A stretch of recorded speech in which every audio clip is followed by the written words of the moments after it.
जोपर्यंत तो भगवान हाताला येत नाही तोपर्यंत संसाराची बंधन लागलेली असतात आणि एकदा त्या भगवंताला आपलं सर केलं की सगळी बंधनं गळून पडतात. तशी वसुदेवांच्या आणि देवकीच्या हातातली सगळी बंधनं गळून पडली. भगवंताला जेव्हा हातात घेतलं तेव्हा भगवंताला टोपलीत घातलं, डोक्यावर घेऊन वसुदेव त्यांना गोकुळात घेऊन गेले. जात असताना यमुना आडवी आली.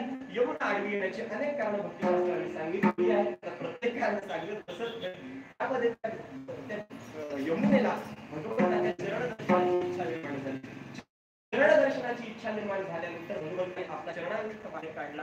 काढल्याबरोबर यमुनेला आनंद झाला आणि त्या यमुनेची वाट करून दिली. ती यमुना दुभंगली.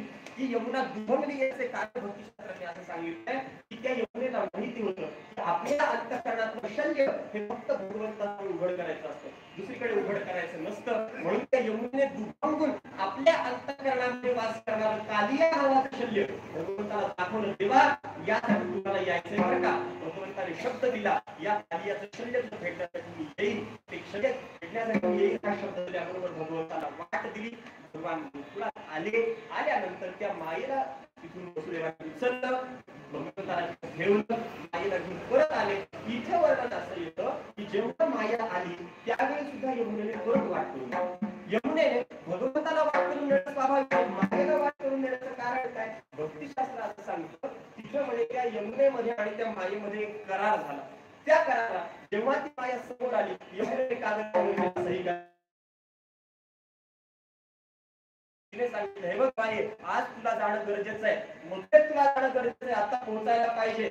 मी तुला आता वाट करून दिली नाही तर तू जाऊ शकणार नाहीस.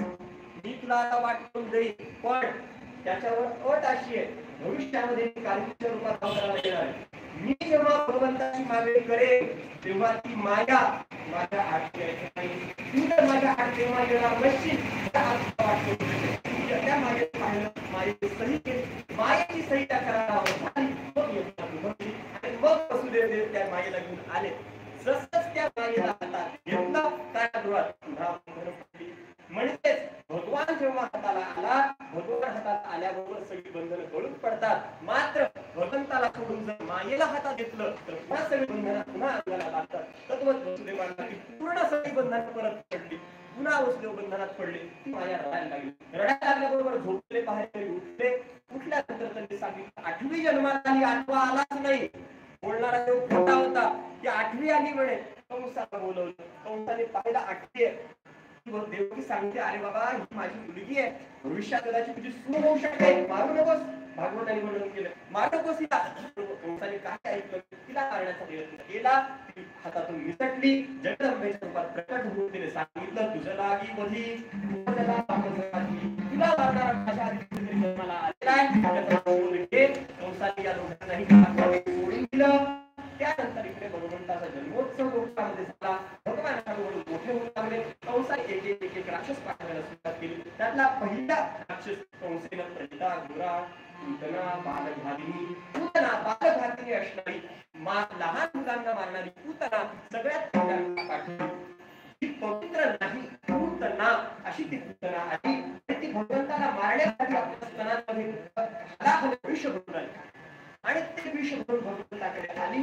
आल्यानंतर भगवंताला जवळ घेतलं आणि दूध पाजण्याच्या निमित्ताने विष पाजलं. भगवंताने तिच्या प्राणाचं आकर्षण केलं, तिला मारून टाकलं. एक एक एक एक एक असुरा मारण्यासाठी सुरुवात केली आणि भगवंताने पहिल्यांदा पूतनेला मारलं, शकटासुराला मारलं, तृणावर्ताला मारलं. असे वेगवेगळे असुर भगवान मारू लागले आणि मारत असताना हळूहळू भगवान जेव्हा मोठे होऊ लागले, मोठे होत असताना भगवान रांगायला लागले. आणि जेव्हा भगवान रांगू लागले इतके गोड रांगू लागले. रांगत रंगणी